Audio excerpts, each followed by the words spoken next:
What's going on, guys? One love out to everybody. We got UFC Fight Night, Sandhagen versus Dillashaw, predictions, breakdown. I'm early, dropping this out on a Wednesday, so I'm very early. Like I said, I'm going to try to get these cards out to you guys a little earlier, right? Last week card I did pretty well. On Patreon I went 8-2, and I believe on a YouTube I went 6-4. So sign up for that Patreon, guys. I drop prop plays over there. I drop prediction combinations. I drop the face-off, the weigh-ins, predictions over there too. Like I said, it's a lot of work to go and watch all these fights and come up with a conclusion on who's gonna win. It's not easy to predict fights and break them down, man. So go and support that Patreon, guys. One love out to everybody. Let's get into this. Respect to all the guys on this card. I'm not here to talk crap about any of these fighters. Enough respect. Only come with positivity. It's not easy to come into this cage and fight. You know, you gotta train, prepare yourself, and then go in there.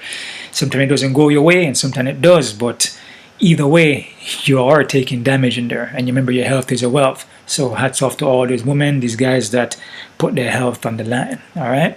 So first fighter, we got Diana Belabita versus Hannah Goldie. This fighter, Diana here, I think she fights at 115. Or she has fought at 115.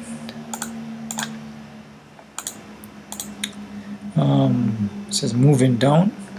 Okay, my bad. Okay, she's moving down to 115. That's what's going on. Okay, she's moving down to 115 because I have my notes here. Okay, she's moving down to 115. She was at 125. So it's going to be her first time fighting at 115, right? With Diana here, you know, she doesn't move her head off center line. Her ground game, her defense needs work, right? She's slowed down even in that first round, right? She has a striking base. Like I said, she throw kicks, she's aggressive, come forward, but then when she's coming forward, her head is kind of high up, man, and then you can take her down, right?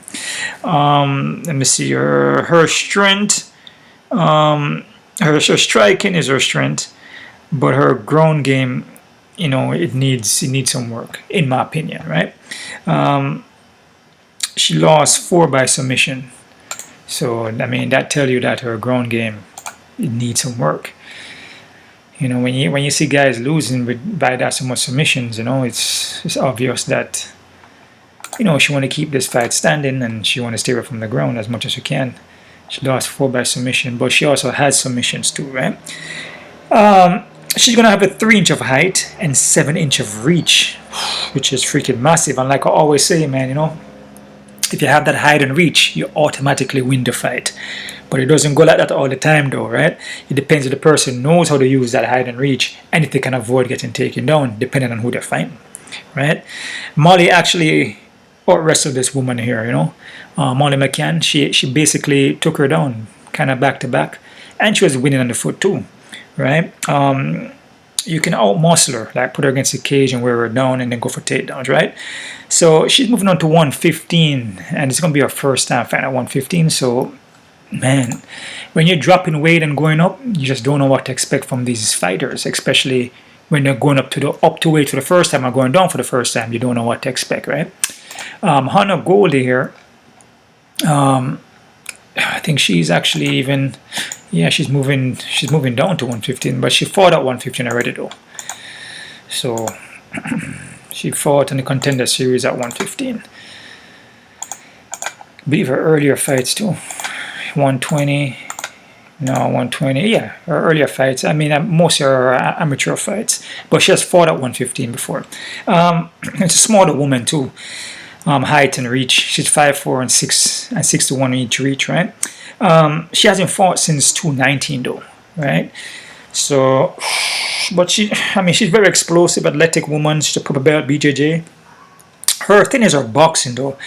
You know, she likes to stand up and throw the hands. But again, you know, from what I see, she has the power and she's aggressive and she has the speed, but her chin is high sometimes, right? She leave her face on center line and you can catch her with shots, right?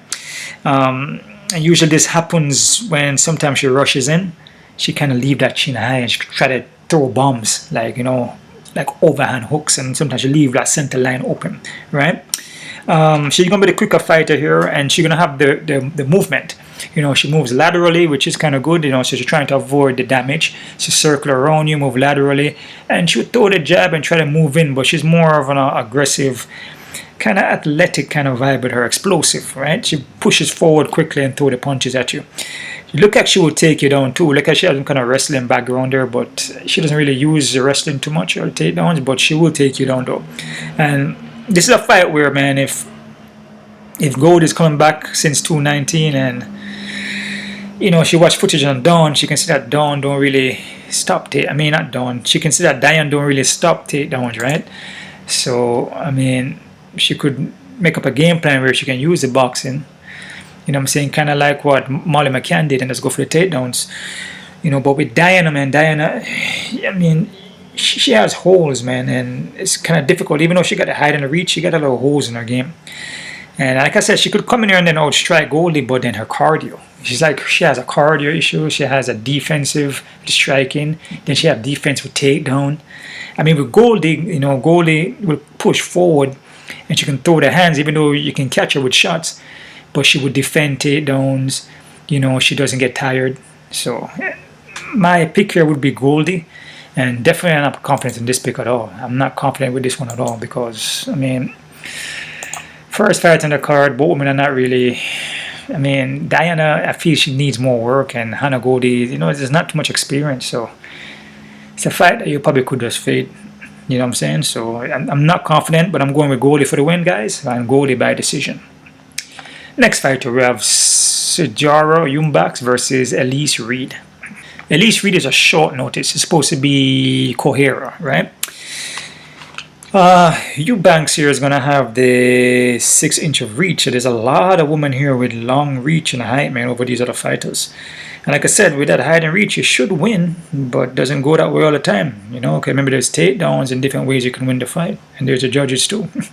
Eubanks here is going to have the 6-inch of reach. She's definitely going to be the heavier hitter in this fight. BJJ black belt. She definitely going to have the more experience. And she's going back down to 125, which she was at 125, I believe, in Ultimate Fighter, right? Yep. So she's going back down to 125, which, man, she struggled with weight cutting. So we have to see the scale on this one and face off because she struggles, man. If she struggles with 135, dude. So dropping to 125, man. I mean, she may miss weight. Hopefully that doesn't happen, though. You know, I always keep a positive thought. But anything is possible. But if she's struggling at 135 and she's trying to go to 125, man, I mean, wow, man, that's.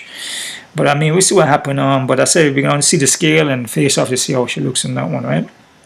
Her opponent here, which is a short notice, Elise Reed here. She will look to let her hands go. You know what I'm saying? Striking seems to be her thing. Taekwondo black belt. She got some kicks on her, but. She's actually she's at Hampton weight. She's at 105. She's 105 to 115, dude. I think her last fight was at 105. I think Rebecca fight was at 105, dude. She fights at 105. Holy crap. That's Hampton weight, man. That's like a jockey. You know? 115. And she's moving up to 125, man. So she can be. She definitely gonna be the smaller female in here as far as her frame and power wise too. I'm not saying I know a 105 or 125 can possibly knock out a 135 or a 145 is possible. It all depends on your technique, but from what I see from her in her fights, she doesn't really pack no power. You know. Man, I have to go with Eubanks for this one. A short notice, and this female here is a 105er, moving up to 105, 150, moving up to 125, and Eubanks is actually a big female, man. I mean, frame-wise, you know, she fights at 135, but she could walk around like 150, you know. So I'm gonna go with Eubanks, just the frame, and then you have the BJJ black belt and just the overall power. And the height and the reach, most of the reach, I believe. 6'7". I think reach is like 6'1". 6'1", yeah. So I'm going to go with Eubanks for the win here. And I'm going to say Eubanks by KO, TKO. And this could be a slight confident one, but I'm like in between because with Eubanks she could gas out, and we haven't seen her in a while at 125. And then next thing too, can she even make the weight? That's the thing. And what does she look like after she made the weight? You see what I'm saying? She could just go in there and gas out in the first round because she cut so much weight. Like I said, when you're cutting weight like that, man, if you don't do it properly, you could gas out. When you're going up in weight, it's the same thing. You can gas out too. It all depends on how you make that weight. So if she makes weight, it's different and she looks good. But if she's struggling and she looks like she's going to pass out, then man, But I'm going to say Eubanks by KO TKO, guys. All right. Next fighter, we have Julio Arce versus Andre Ewell. Arce here, got my notes here, guys. He's dropping back down to 135. He got robbed in a lot of fights, man. I mean, like I said, guys, my channel here is to also tell you guys the truth. Some people might say, oh, it's just your truth, or it's just from what you see. Yeah, you may be right, so it could be my opinion. But he got robbed, man. He got robbed in the Hakeem Adu fight, and he got robbed in the Shaman Morales fight. Definitely more in the Shaman Morales fight. He got robbed in that one.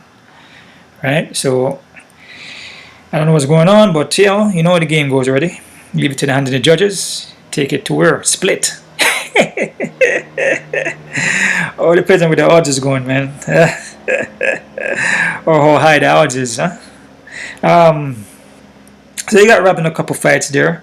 Having fought since 2019. So this is the next fighter here that hasn't fought in a while. Like the entire card here has guys who haven't fought in a while. So this card is a tough one, man. I had a hard time breaking this down, like I said, So there's a lot of guys inactive and you don't know what to expect, and a lot of fighters very close. So the odds should be very close in these fights. I haven't really looked at the odds yet, but we're going to take a look at it after I predict and break this down. Because Arce hasn't fought since 2019, but in my opinion, he's more well-rounded. And he will definitely go for takedowns, and he will look for the submissions, and he has a boxing base in him, and he pressures, right? He pressures coming forward. Andre Ewell here, he's going to have the 5-inch reach, which, like I said, any kind of reach is good. And he has that reach, and Andre Ewell knows how to use a reach. But problem with this fight, though, the way Andre he uses footwork, which is great. Movement is the key. You got to use your footwork to set up your strikes, right? He was sprinting and pop one punch and set up for the straight and pop back out. With Arce would kind of slip in and use more to the body and throw more combinations. Andre Ewell is more like 1-2, 1-2, 1-2, and Arce is more throw more punches in bunches, but he has more of a more crisper boxing than Andre Ewell does. Andre Ewell is more of a technician. He's trying to look for that one hit, right? Which is great. I mean, it just all depends on your skill set. Striking base, but he can get taken down. That's why I say Arce is a more well-rounded guy. I believe Arce is even a BJJ black belt. And he will also gas out. In the second round, he will start to fade. He's going to be the quicker fighter, though, here. Like I said, he's more of a sprinter. He's more technician, right? He uses a lot of movements. Like I said, lateral, circular. You have to move. If you sit there and you plant your feet, the chances of you getting hit is very likely. Even though you may do shell defense and move your head off center line, but you can't freaking slip every single punch. You have to use your feet to take you out of danger and use your feet to give the shots, right? So you're going offense, defense using your feet. Move in for your offense, bounce back off for defense. You see what I'm saying? Just sitting there, you're just going to be in a war banging. And that's how you take a lot of damage and you take a laugh off of yourself doing that. And each time you get hit to the head, it destroys you. You won't be the same anymore. It's like taking a computer or a hard drive and slam it on the ground. You're going to destroy the hard drive. You're going to destroy the memory. So remember that. You want to avoid taking damage, man. He's going to be the quicker fighter. He uses a lot of movements. And he sets up from the outside, obviously. Because he sets up, moves in, bam, bam, and move back out. But sometimes he gets low volume, though. Like I said, he throw 1-2 shot. When you have Arce throwing a lot of combinations, he's going to score more on the points, right?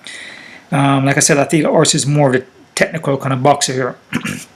This is a tough fight to pick here, though, man, because like I said, Arce been getting robbed a lot, and he hasn't fought since 2019. Uh,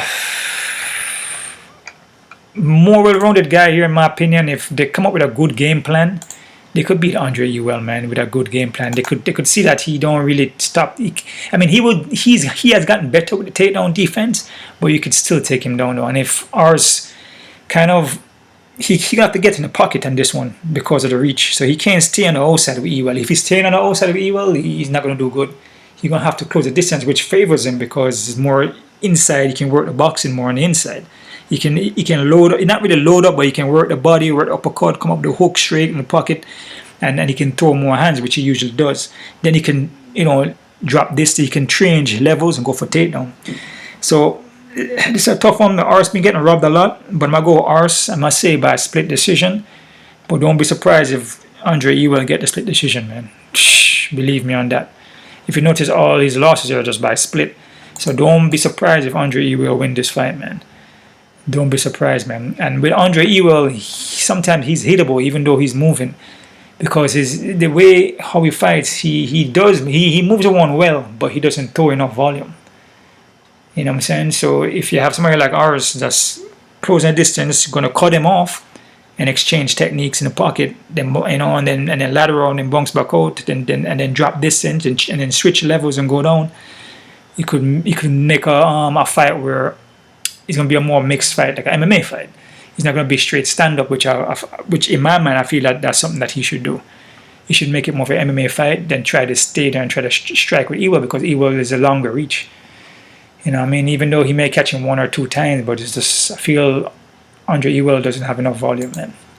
So I'm going to go with Arce for the win. I'm going to say Arce by split decision, but I'm not confident, guys.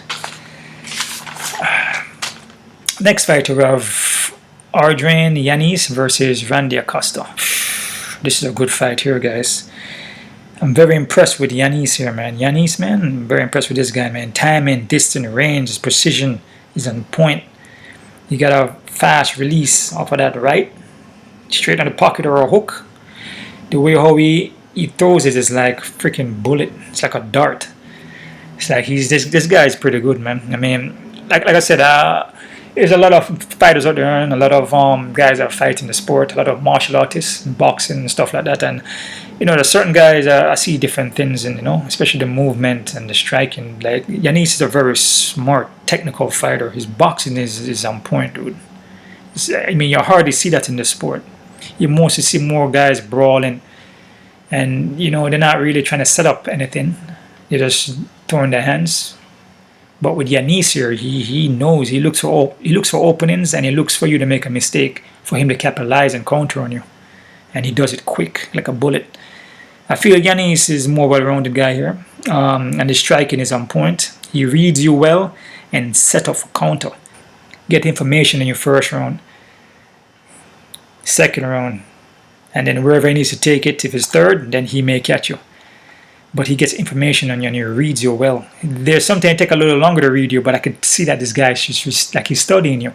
He's studying you if you shift your stance, if you change your stance and what you're doing, and he watches you from orthodox to southpaw. He's looking at where you're loading up from. You're looking at where your power hand is. He's looking at you from when you're going to switch to throw that power, and that's what Lopez did. He switched to throw that overhand. As soon as he faked with the jab to throw the overhand, he caught him on his jab.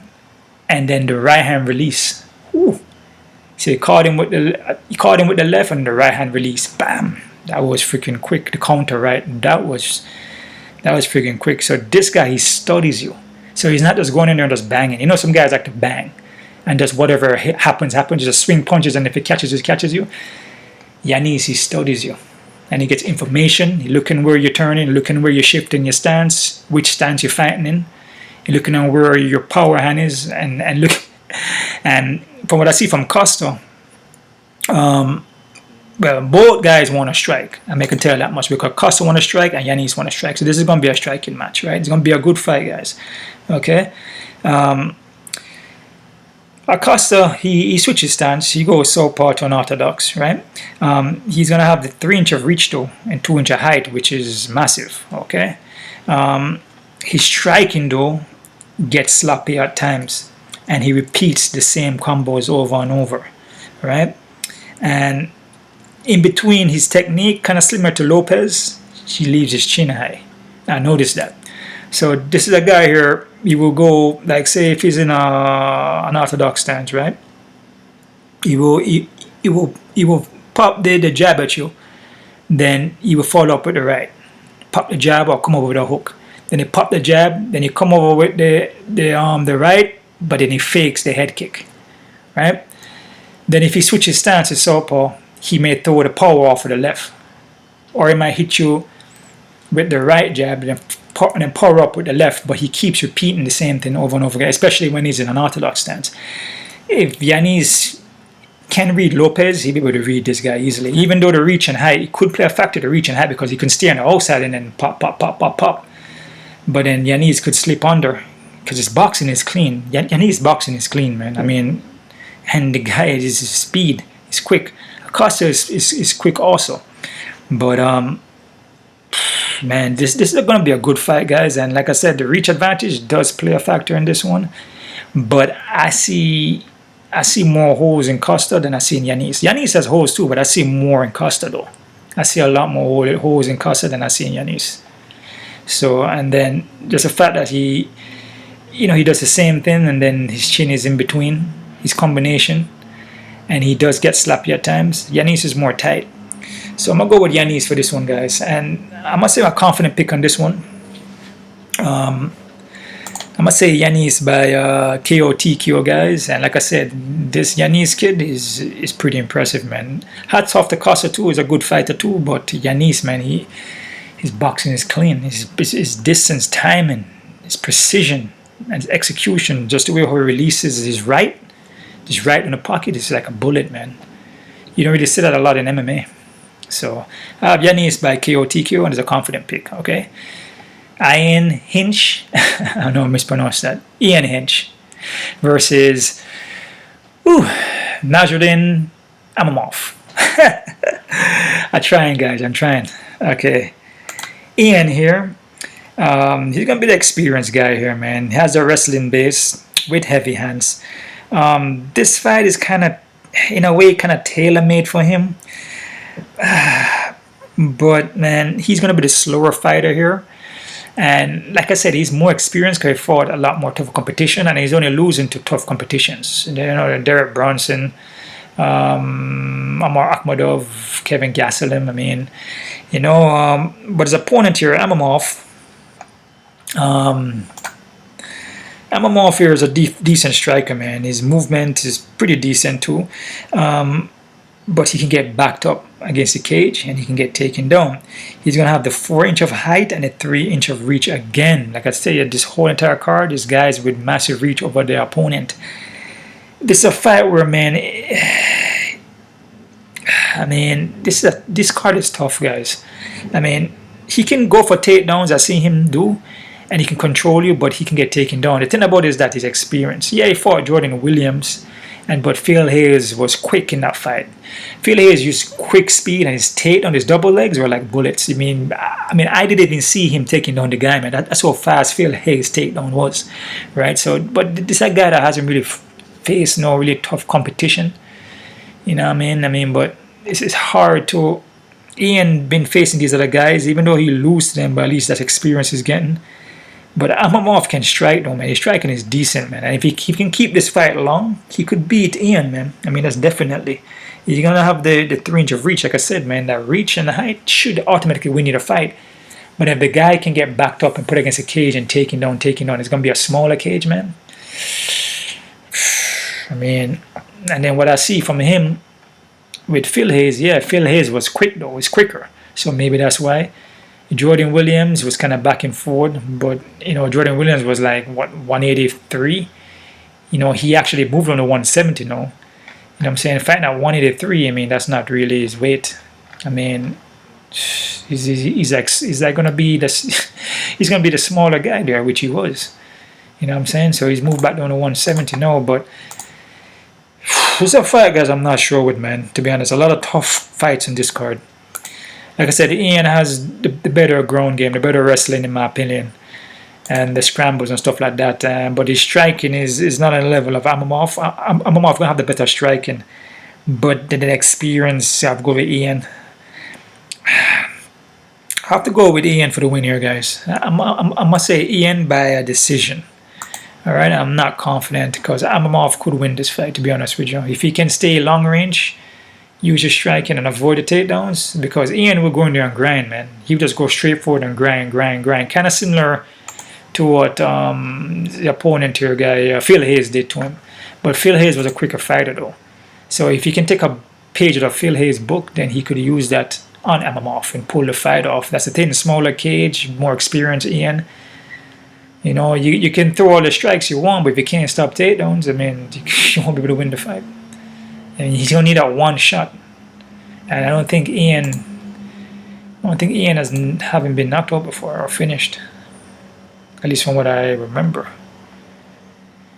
Let's see here. I don't think he has ever been knocked out. Nope, only submitted. I'm gonna go with Ian for the win here, guys, but not confident. I must say Ian by decision. All right. Next fight here, we have Punahele Soriano versus Brandon Allen. Next freaking tough fight, guys. I've scribbled out fights and went back and forward. This is one of the fights that I went back and forward on, and other ones too. Ian and Imavov, I went back and forward on that one too. I had Imavov first, but then I watched more footages and I see that you can close the distance in him, and you can grind him off for a win. Okay, Soriano here, man. Man, this guy, I mean, he's a decent fighter. His boxing, striking is decent. He has a strong wrestling base, actually, right? So he's pretty well-rounded guy, man. And he packed power. This guy has raw power, man. But he does get wild with his striking, though. And sometimes he swing, and then he miss. And he just keeps swinging bombs. Each time you swing like that and you're missing, you can get countered and you're burning your energy. Right, so he will kind of guess out. You could see maybe if a fight goes long, like second, third round, he started to get tired.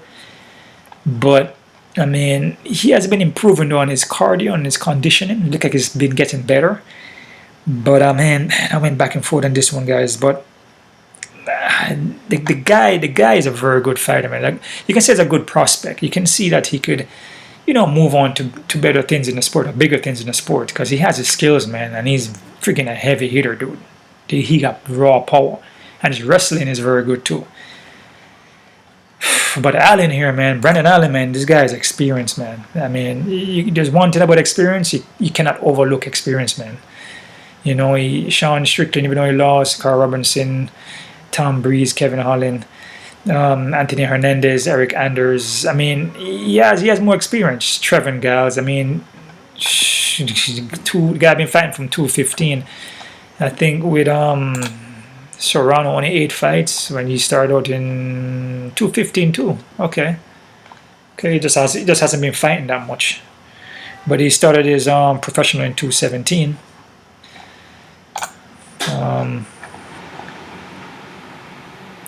Yeah, this guy started his professional in 215. So, I mean, but overall, though, man, Allen is the more experienced guy. He fought tougher competition, man. All right? I mean, you cannot overlook that. With Allen here, man, he's going to be more experienced. He's also well-rounded, BJJ black belt. I feel Soriano has the better hands in the pocket, right? And he packed more power. He has a better striking, in my opinion, overall, right? But it's the control of the technique. Will he be able to control that technique? And hopefully he does. You know, if you can set up with a jab and come over the top, set it to jab with body, you know what I'm saying? Instead of just winging punches, even though he has the power, but with guys that are more experienced, you don't want to just keep throwing punches like that and missing, because you're just going to guess yourself out, and the other guys are going to capitalize on your mistakes, right? Allen, ground game, like I said, BJJ black belt. He could be better than Soriano on the ground, but Soriano has a wrestling base there. I went back and forth on this one, man. This one it's tough to predict this one, because with Allen, I feel Allen's striking is not that great, you know, but it's getting better.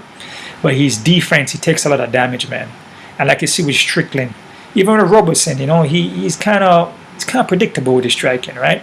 But his ground game is his thing. If he gets you to the ground, he could submit you, right? So, but the guy's still well-rounded.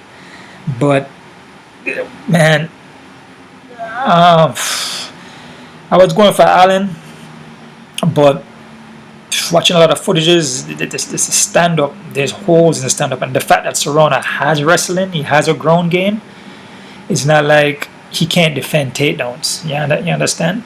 Now if Soriano didn't have that ground game and just rely on just punches and that's it, then I would say, okay, Allen could get him down and submit him. But the fact that Soriano can defend these takedowns, because his wrestling, and his wrestling looks pretty legit, I'm gonna have to push towards Soriano because I feel like the striking for Soriano is better. Even though the experience is not there, but the striking is better and he has the ground. So Allen could definitely win, guys, believe me. So I'm not confident in this one. But I must say Soriano by KO TKO, but I'm not confident, guys, because again, like I said, anything is possible in this sport, man, and nothing guaranteed. But I'm gonna go with Soriano for the win here. I'm gonna say Soriano by KO TKO. Okay. Next fight here we have Mickey Gall versus Jordan Williams. Mickey Gall here, BJJ black belt. Mickey Gall, I mean, he does his thing. If he gets to the ground, he could submit you. But in the striking, from what I've seen, it still looks the same, even against Mike Perry. He will go long range strike with you, but he can close the distance on him and pop him with shots. You know what I'm saying? And he just doing the same thing. But his movement has been getting better, but you can still connect with him. If you pressure him, and you can take him down too, right? But it's just one of these things where like I said, this card is a tough card, man. And then when I look at also mental, I feel with Mickey Gall is mental. Like I said, 90% mental, 10% is the physical. Is the conditioning and getting prepared. As far as punching and kicking and the takedowns, but the mental aspect, if you ain't mentally there, and you start to, have doubts in there, you're getting kicked to your leg, you're like, oh man, you're getting a hit, and you just start to fade, and your mental just go out the door. I mean, some guys who are just mentally on, even though you may land a hit on them or they're in a bad position, they lose first, second round, they come back in the third, and they win the fight by a submission or a KO TKO. I think with Mickey Gall, he will break under that pressure, right? And a guy like Williams, who's going back down to 170, which that's where he usually fights at, I believe. He usually fights at 170. I mean, this fight kind of favor Jordan Williams here, the pressure forward. Jordan Williams has a strong wrestling base. The guy is pretty durable, even though he takes a lot of damage. Jordan Williams here is mentally tough. He's a heavy hitter. Has a wrestling base, but he takes a lot of damage though. That's the thing. And his last fight against Imavov, he took a lot of damage in that fight. And you can see he go up against Gregory Rodriguez, who was just won in the UFC, and he was at 185. So he's fighting. He was like going in there like 183 and the scale 182, and he's like, he still shows heart. This guy is he's mentally on, man. Like I said, once the mental is on, everything will flow along with it, because mental control your physical, right? He's back at 170, like I said, and I'm still gonna watch the scales, obviously, the face-offs. Like I said, check out my Patreon, because we'll drop those face-off and the weigh-ins on my Patreon account, because like I said, he's going back down to 170. But at 185, he looks strong. At 170, really tire out. You know what I'm saying? Really fade in the fight. It's a possibility. You see? So I mean, we have to see what happened with that. Because when he goes up back to 185, he was looking good at 185. He lost 2 times at 185. He lost 2 times at 172. Yeah, so it's pretty much even. But again, you're gonna have to watch the scale to see what it looks like dropping back down in 170. So let's see what happened here, guys. And like I said, check out my Patreon for the face-off and weigh-ins. But I'm liking Williams for this one by decision. But I'm not confident. I'm not confident in this fight. But I must say Williams by decision, guys. Okay. Next fight here is the next tough one. This one I went back and forward like crazy. Barber versus Miranda Maverick. Barber karate base. She would look to strike. She's gonna be the quicker fighter here. She can get controlled in the clinch though, right? But looking at Barber here, I mean, she lost to Alexa Grasso. Roxanne Metaphoric because she blew her knee out. Beat Gillian Roberts in the first round. JJ Andrich, Hannah Cypher, Jamie Collin for on the contender series. I mean, she's a heavy striker, and in my opinion, she's a better striker than Maverick.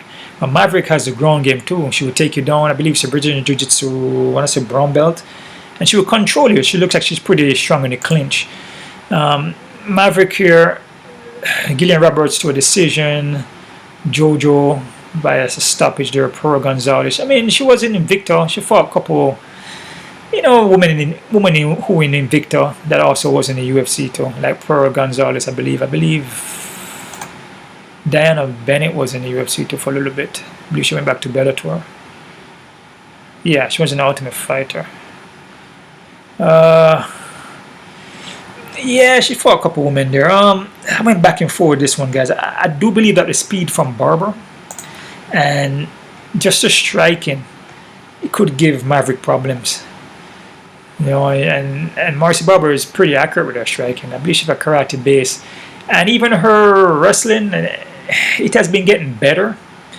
And the strength factor, I think it could be even, because Barber's pretty strong in the clinch too, but Maverick is pretty strong too. But I'm looking at the striking aspect. Even when Maverick fought Gillian Roberts, you can see that she was kind of slow at the movement, and she even got taken down by Robertson too in that fight. And what I see from Marcy Barber against Alexa Grasso in that third round, and I think sometime in the second round, she was looking kind of good. She was getting her own takedowns, ground and pounding, and looking very strong in that fight. I feel that Barber can beat Maverick in this fight. I have a feeling about that. I could be wrong, but I'm going to go with Barber for this one. And like I said, I was backing forward. So I'm going to go Marcy Barber, just for more of the experience kind of way, and just what she showed in her fights, even the fights that she's lost. And if Maverick was going back and forth with Gillian a little bit, like I said, it's MMA math though, and Marcy Barber finished Gillian in the first round, But yeah, I'm gonna go with Barber for the win here, guys. I'm gonna say Barber by decision, but there's no way I'm not confident in this one at all. And I was picking Maverick before, and I switched to Barber, so that would tell you. Like I said, check out my Patreon account. I'm gonna have different plays in there, different combination plays, small parlays, maybe a 5, 6, maybe the entire 12 card again, and also the face-off on the weigh-ins and some prop bets. So sign up for the Patreon and check that out, okay? So Marcy Barber by decision, guys. Darren Elkins, Darren damage Elkins, man, versus Darrick Menor. Man, I'm surprised that Elkins is still fighting. Oh my goodness, man, this guy's still going, man. Wow. He takes a lot of damage, man, and his nickname is Damage. He takes a lot of damage, dude. A lot of scar tissue on this guy, A lot of scar tissue, man. Slight touch, the glove just brush against his face, you start to bleed. Takes a lot of damage, man. Elkins, man, zombie. Takes a lot of damage, reading from my notes here, guys, but he will grind you out for that win. Don't sleep on this guy, though. He takes a lot of damage, but he will hug onto you, hold onto your ankles, and get you to the ground and submit you. He will take you to the ground, grind, and look for a submission. He has a wrestling base. Striking, though, in my opinion, he needs more work. His defense needs a lot of work. Man. This guy takes that. That's why I'm surprised that he's still fighting. I mean, he takes a lot of damage, man. His opponent here, Darrick Menor. His ground is his base, man. The Brazilian Jiu-Jitsu. He has 22 by submission. So this guy, if he takes to the ground, he definitely looking for a submission. But he has been submitted 8 times, though. So I mean, this is a thing. If Elkins can get this guy to the ground, will Elkins submit him? Elkins, I believe, has 4 by submissions. So the chances, you see this card here, man, is a very tricky card. And the odd makers and the guys that set the matches up, and they do a good job, man. They know how to make it difficult.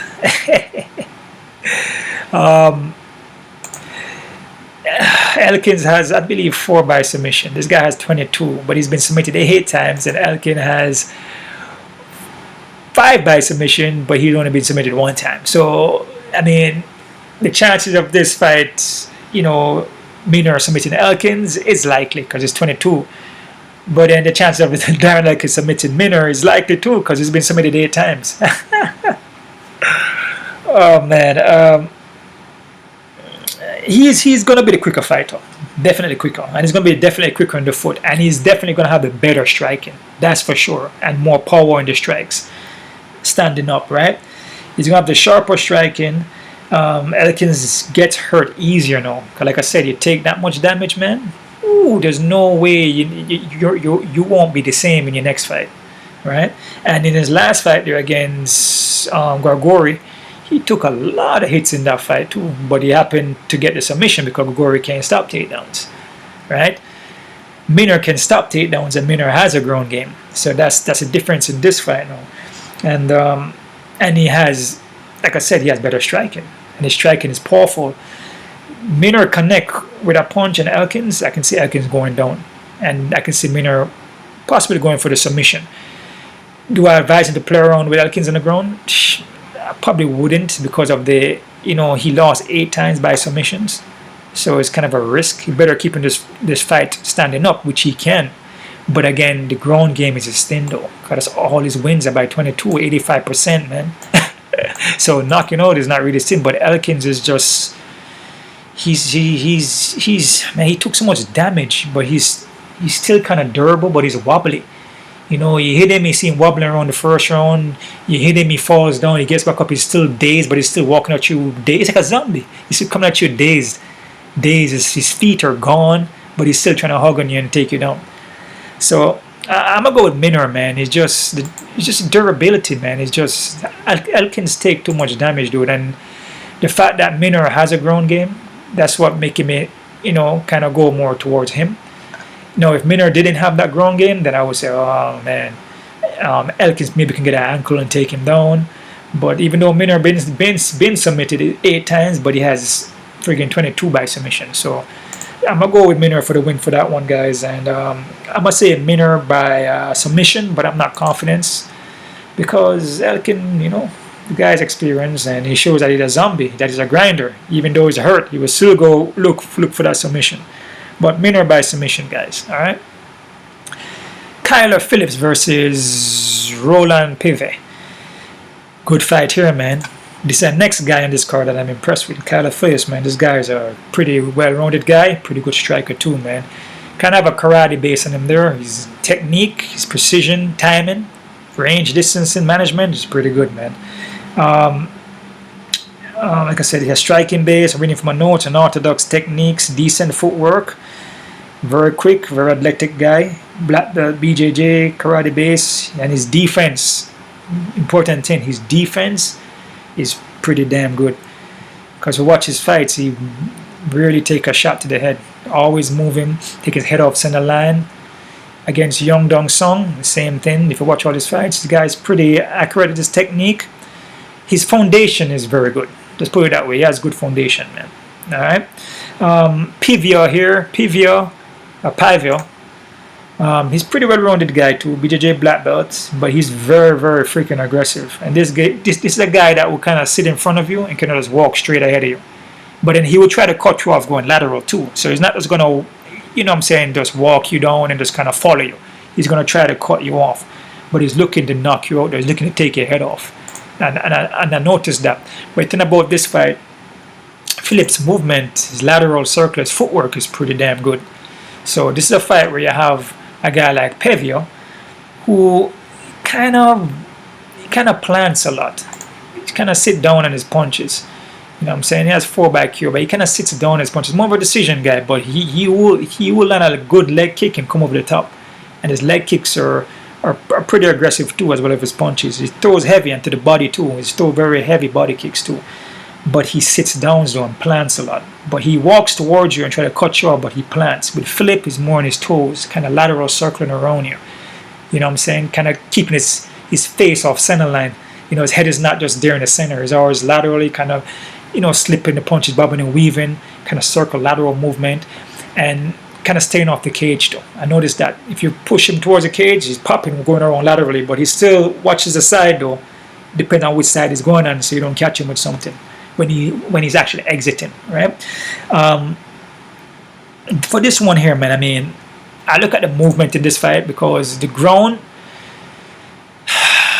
could be even in a kind of way, the striking is a different kind of striking.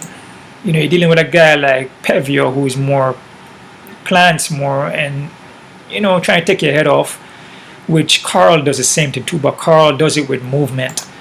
You know, he move it from going, he does this by moving in and out and lateral and circling around you. So he would have to be stationary to get caught. Similar to the Young Dong Song fight. Even though Song does move around, but Song looks to take your head off. So for this one here, man, I'm going to go with Phillips for the win, but I'm slightly confident, but not too confident in this one. But I do like Kyle for this, man. I believe this is the next guy here, Kyle Phillips, who's a pretty good fighter, man. For this card, the guys that I'm looking at, that I see that is improving and is a good prospect, is Kyle Phillips, Soriano, and Yanis. Those guys are pretty good fighters, man. Those are the guys you should look out for in the card. All right, those are gonna be very good fights. The other guys are pretty good too, but just something that I see from these other guys, you know, it's kind of stand out a little bit more. So I like Phillips for that one. I'm gonna say Phillips by decision, guys. Next fight here, we got Aspen lad versus Macy Chiasson. That's my next fight too, man, which is pretty damn hard to predict, guys. This card is tough. Aspen lad here, man. I mean, she's aggressive going forward, but her striking still needs work, in my opinion. Her defense, and we saw that against German Darrick, right? She was kind of like just sitting there, and you can't sit there in front of somebody like German Darrick who can strike. You have to move. Remember, guys, if you're not that well of a striker with throwing your hands, at least move your feet, because if you move your feet, then you can set up with your strikes. So even if you don't have a good jab or a good straight or even good kicks, the fact that you're moving, you'll be able to land those techniques and move back out. But if you're just sitting there and trying to throw punches and you don't really have that crisp technique or foundation, you could get caught with a punch and get knocked out. Because then if you're not good at striking, you may not know how to move your head. And then you're not even moving your legs.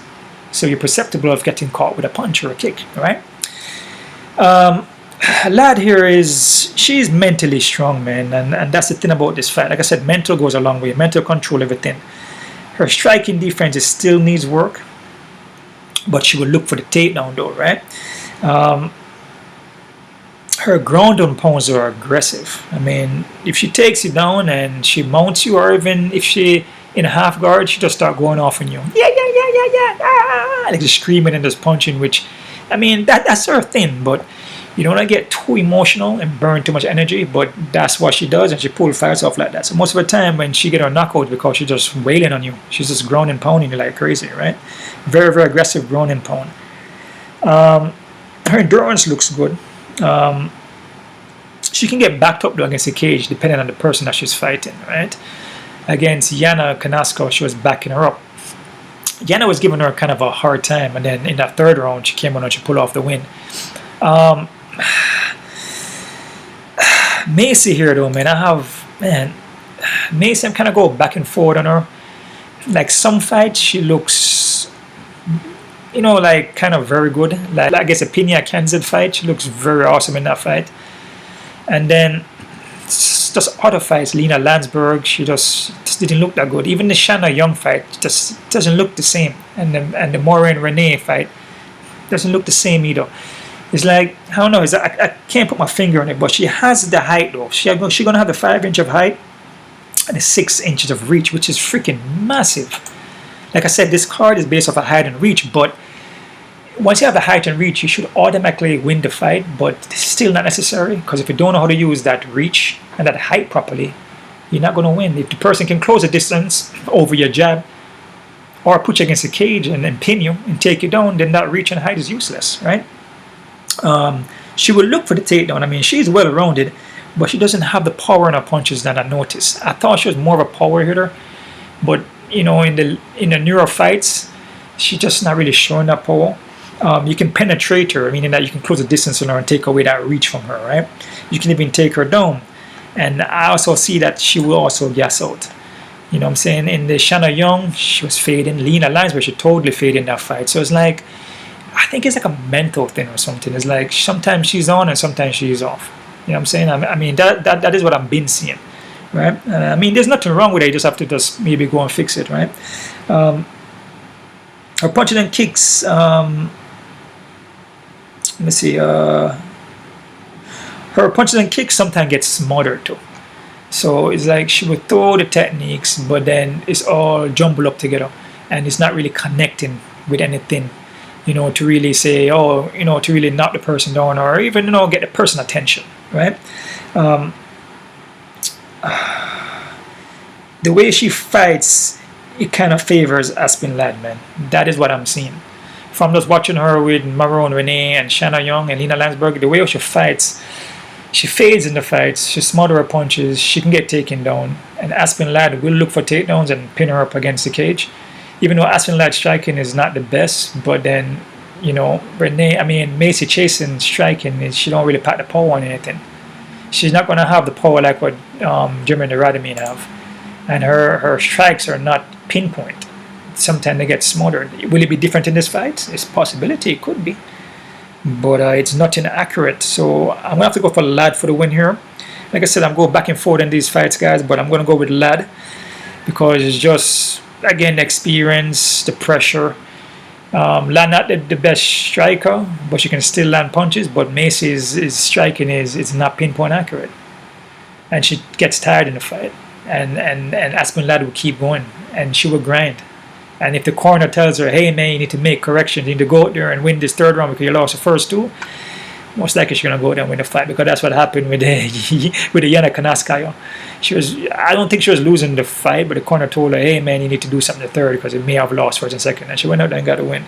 So that means that the mental, remember, mental goes a long way, guys, man. Mental controls everything. If your mind is on, man, and you can vision everything, and your feelings is there, you know what I'm saying, the consciousness, the vibrations, you know, all meet as one. It's a lot you can do with your energy, man. And I just feel like with Ladd, I feel like she's more mentally on, man. So I'm going to go with Ladd for the win here, guys. And I'm going to say Ladd by decision. All right? Next fight here, guys. Or, man, hold on there. Oh, shoot, that was a co-main event? Man, I'm going through these quickly, but accurately. Wow, how do you know that was co? So that's okay, so that's co-main event. Wow.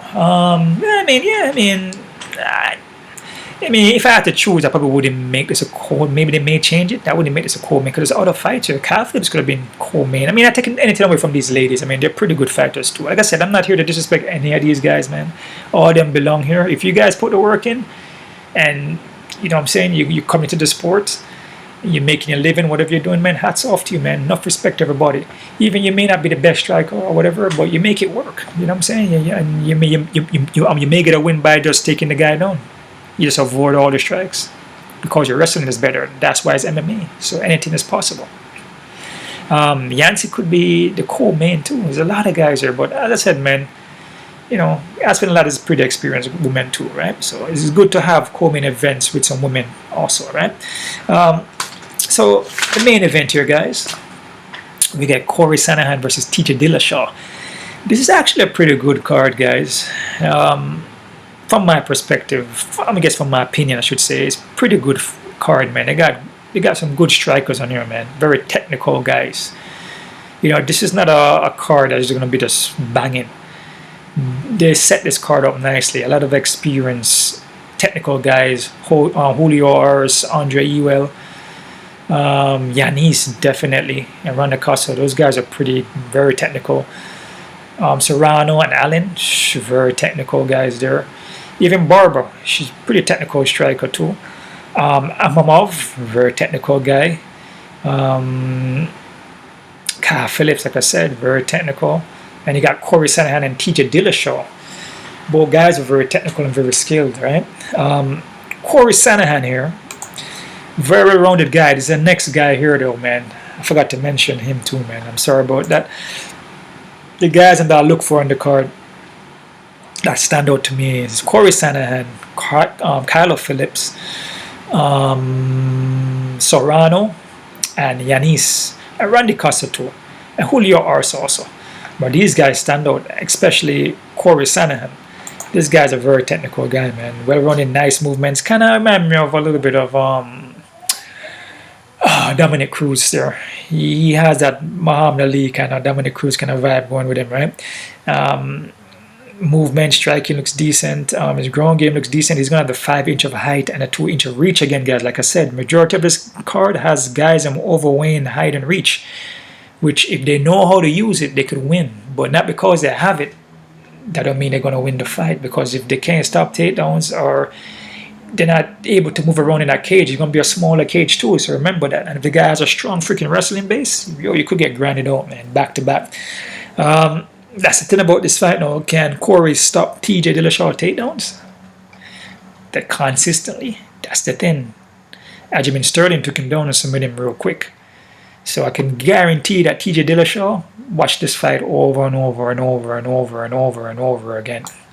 And his corner probably did the same thing. Obviously, his coaches did the same. Obviously, so they're not watching. They may watch, other fights too. But Cory Sandhagen fight's been finishing kind of quickly, but they watch the Aljamain Sterling fight over and over again, man. Believe me on that. And I won't be surprised if they got Aljamain Sterling to go train with TJ Dillashaw. I won't be surprised if they did that. I don't see him training with him, but some guys don't show you everything. They're not going to give out all their, all of their tricks and who they train with. I'm saying? All their secrets. Going to keep that to themselves. So this is a thing. Can he stop TJ Dillashaw takedown, and can he prevent himself from getting submitted? That's the thing about this fight. I like Cory Sandhagen though, reaching the height, and his striking is nice, pinpoint accurate, very accurate techniques, kind of like a Dominic Cruz kind of vibe. Dillashaw has 3 by submission, but taking him down doesn't mean that he has to submit him. He could just beat him up on the ground and win all 5 rounds. It's a 5-round fight. But TJ Dillashaw hasn't been fighting though. That's the thing. So there's a lot of things to look at here, man. I can go back and back with this one. TJ Dillashaw been out from 219, so he hasn't been fighting, and he lost to Henry Cejudo by a knockout. And the reason why he hasn't fought, because he had some banned substance in his system. All right, so banned substance which they found, and then he admitted. What basically happened is that maybe he was trying to cycle out, but he didn't cycle out properly. Like I said, a lot of these guys, they do use things in their bodies, obviously, but they cycle it out before they get tested. You understand? And sometimes when you're cycling it out, it doesn't fully come out properly, and depends on what you're trying to cycle it out with. And just maybe your bad luck or your karma. Like I said, karma is real, energy is real, and if you keep doing grimy things and expect things not to happen to you, especially when you're playing in a certain kind of game, then certain things may happen to you, and that goes for life too, right? So yes, kind of certain substance in his body, whatever it was. I'm not really getting into that too much, but my thing is that I'm not sure how he's going to perform. And obviously he may not use the substance again, because if you do it again and you get caught, then he may get kicked out the sport for 2 times in a row. So I don't know how he's going to perform.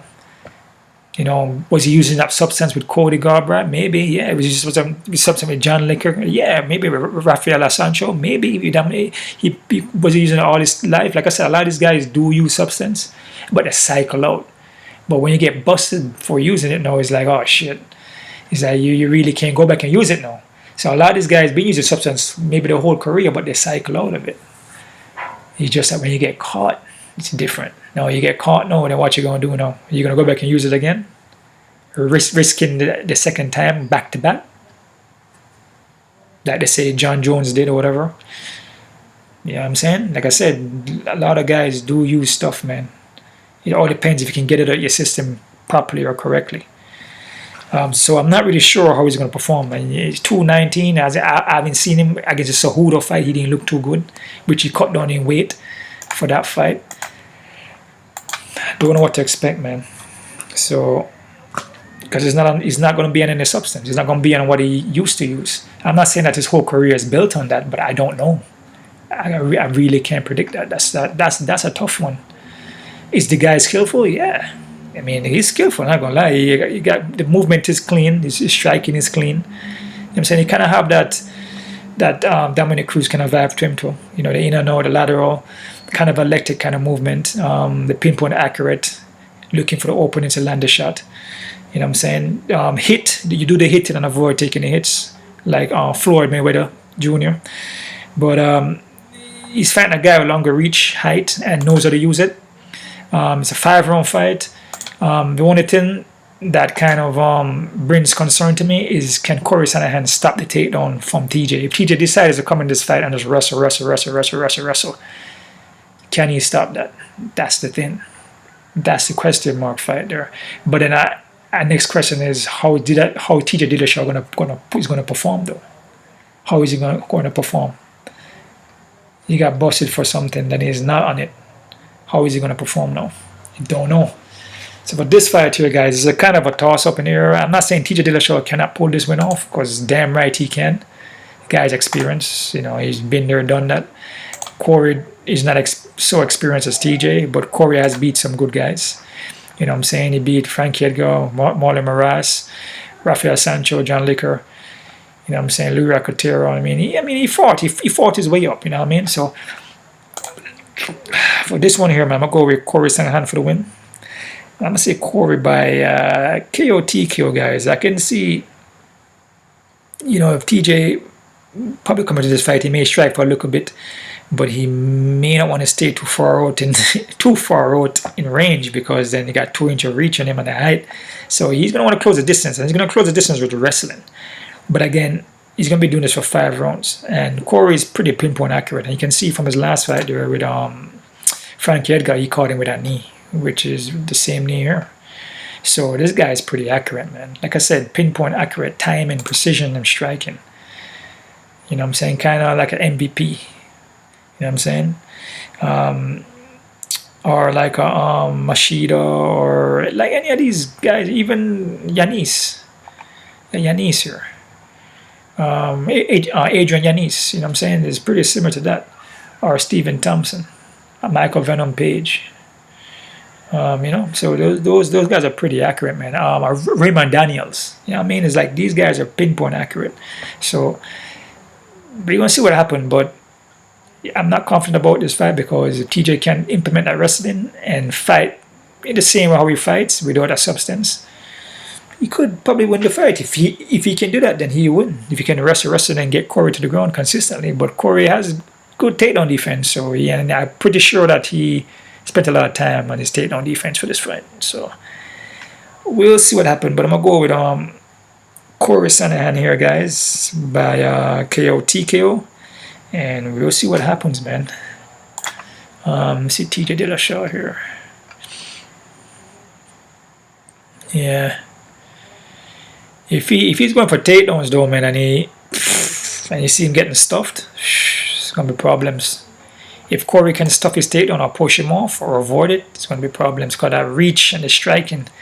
I'm not saying that TJ can't catch him with something, but Cory striking is pretty accurate, man.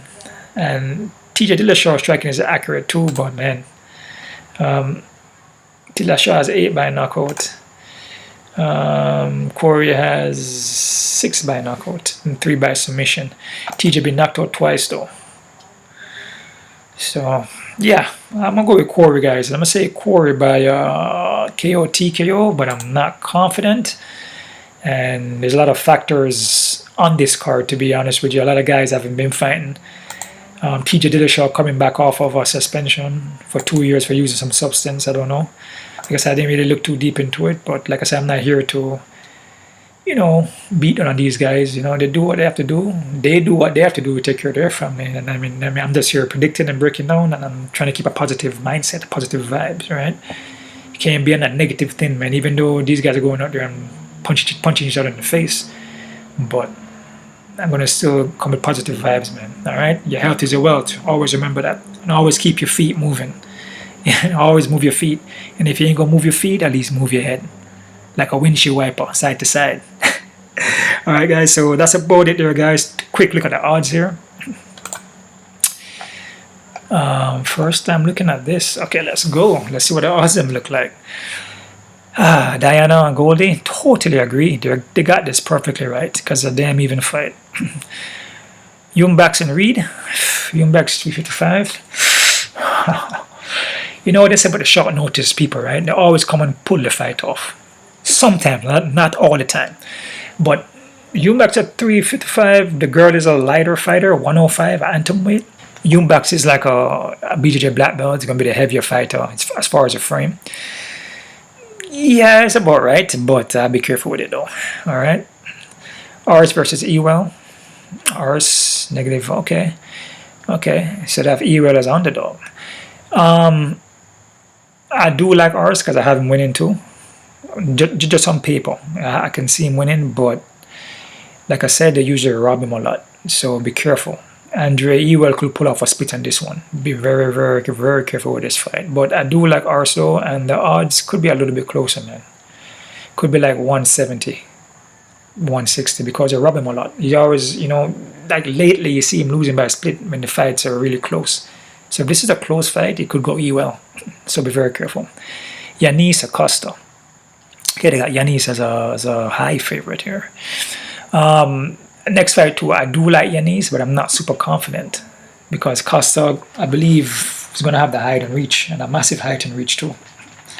Height plays a factor when you know to use it, and Costa can strike. He's not a bad striker, like I said, but he does ride his chin, and he does kind of get sloppy at times. He's going to have the 3-inch of reach though.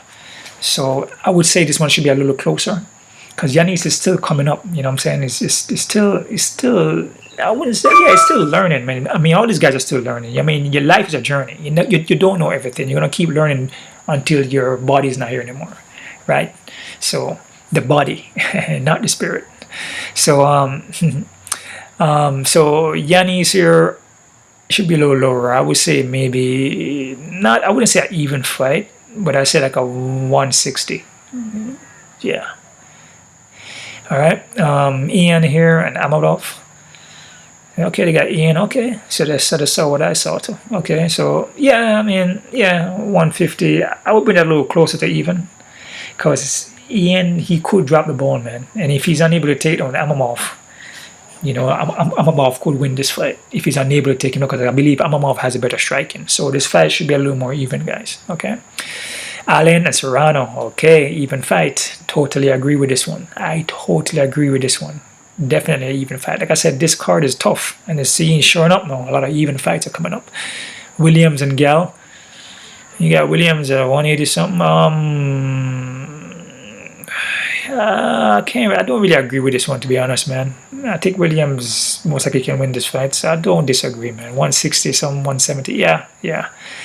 Maverick, Barber. Wow, got Barber as underdog because of her performance. She just hasn't been looking good. She blew out her knee, got knee surgery, and she's just been losing. So obviously the odds on her are gonna go down.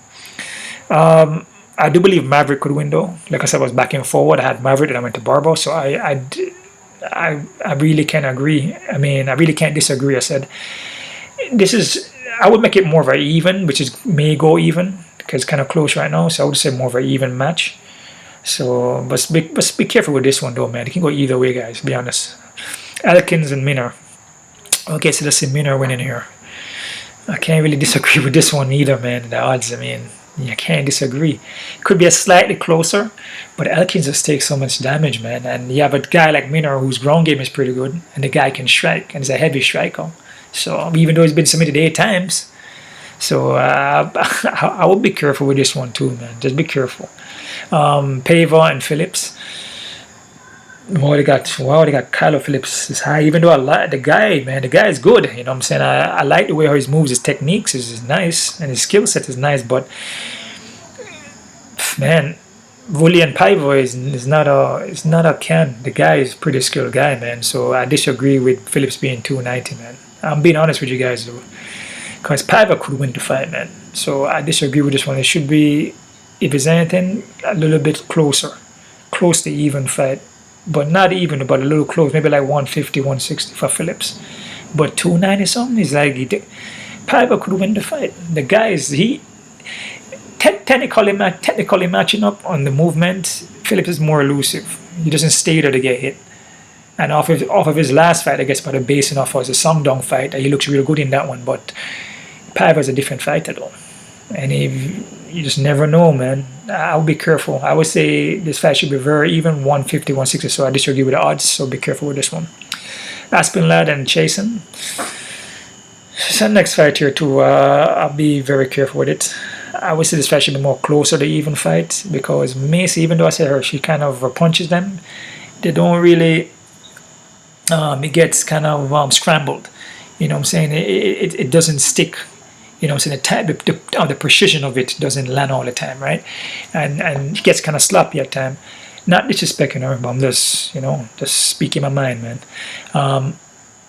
So, and then the fact that the height and reach can play a factor too. So this fight should be more close to even fight, man. So I kind of disagree on the odds in this one.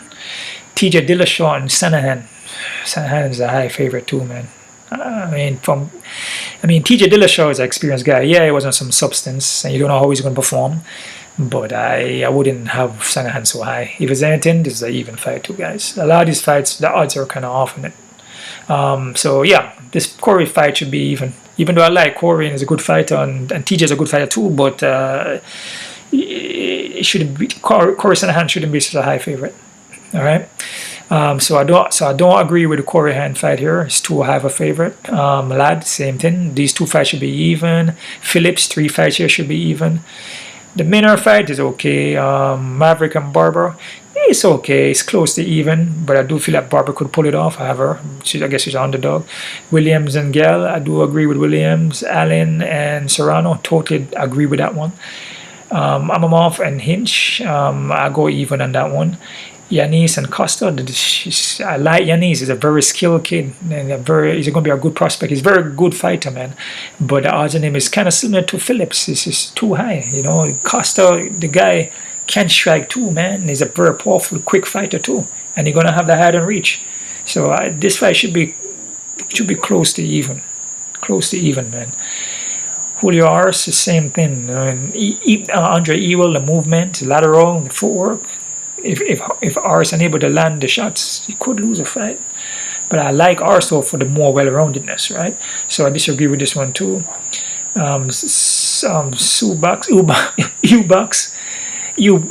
Eubanks, I don't disagree with it, but I don't agree with it either, man. So be careful with it, man, because you just never know when the short notice fights. Sometimes these guys come in and pull it off, even though she's a 105er.